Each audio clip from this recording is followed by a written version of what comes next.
Hi friends, കഴിഞ്ഞ ഒരു video ഒരു personal branding lessons from Boche എന്ന പേഴ്സണൽ ബ്രാൻഡിൽ നിന്നും നമ്മൾ പഠിക്കേണ്ട ലെസൺസിനെ കുറിച്ചായിരുന്നു ഞാൻ ചെയ്തത്. ആ വീഡിയോ ബോച്ചെ കണ്ടു. അദ്ദേഹം അത് വിലയിരുത്തി. നമ്മളതിന് പഠിച്ച, അതിനു വേണ്ടി എടുത്ത റിസർച്ചും എഫേർട്ടുകളൊക്കെ കൃത്യമായി ഒബ്സർവ് ചെയ്തു.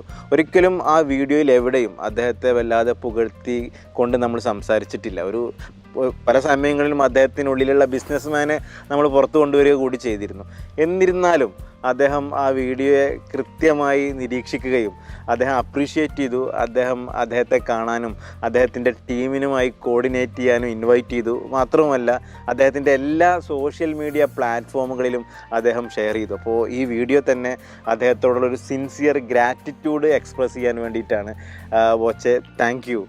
അതുപോലെ ഇപ്പോൾ എന്നെപ്പോലെ തന്നെ പല കോണ്ടൻറ്റുകൾ കയ്യിലുള്ള, പല രീതിയിൽ അറിവുകളുള്ള പലരും വീഡിയോ ചെയ്യാൻ മടിച്ച് നിൽക്കുന്നുണ്ടായിരിക്കും. അതൊരു പക്ഷേ എത്ര വ്യൂസ് ഉണ്ടായിരിക്കും, അല്ലെങ്കിൽ എത്ര ലൈക്ക് കിട്ടും, കമൻ്റ് ഉണ്ടാവും എന്നൊക്കെ പേടിച്ചിട്ടാണ്. വീഡിയോ ചെയ്യുമ്പോൾ രണ്ട് സാധ്യതകളാണുള്ളത്: ഇംപ്രഷൻ ആൻഡ് ഇമ്പാക്റ്റ്. ഇംപ്രഷൻ എന്ന് പറയുന്നത് ഈ പറഞ്ഞതുപോലെ നമ്പർ ഓഫ് വ്യൂസ്, ലൈക്ക്, മെസ്സേജൊക്കെയാണ്. ഇമ്പാക്റ്റ് എന്ന് പറയുന്നത് ആ വീഡിയോ നമുക്ക് ഉണ്ടാക്കാൻ സാധ്യതയുള്ള ഒരു ആഫ്റ്റർ റിസൾട്ടാണ്. എൻ്റെ ബോച്ചയെക്കുറിച്ച് ഞാൻ ചെയ്ത വീഡിയോ വെറും 1000 ആളുകൾ മാത്രമേ കണ്ടിട്ടുള്ളൂ. പക്ഷെ അതിലൊരാൾ ബോച്ചയായി.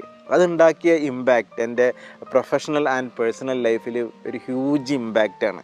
അപ്പോൾ വീഡിയോ ഒക്കെ ചെയ്യാൻ കോണ്ടൻറ്റും കാര്യങ്ങളൊക്കെ ഉണ്ടായിട്ടും ഇംപ്രഷനെ മടിച്ച് നിൽക്കുന്ന ആളുകൾ ഇമ്പാക്റ്റിനെ ഫോക്കസ് ചെയ്യുക. ഡെഫിനിറ്റ്ലി എൻ്റെ എക്സ്പീരിയൻസ് വെച്ച് ഞാൻ പറയുന്നു, it will make huge result.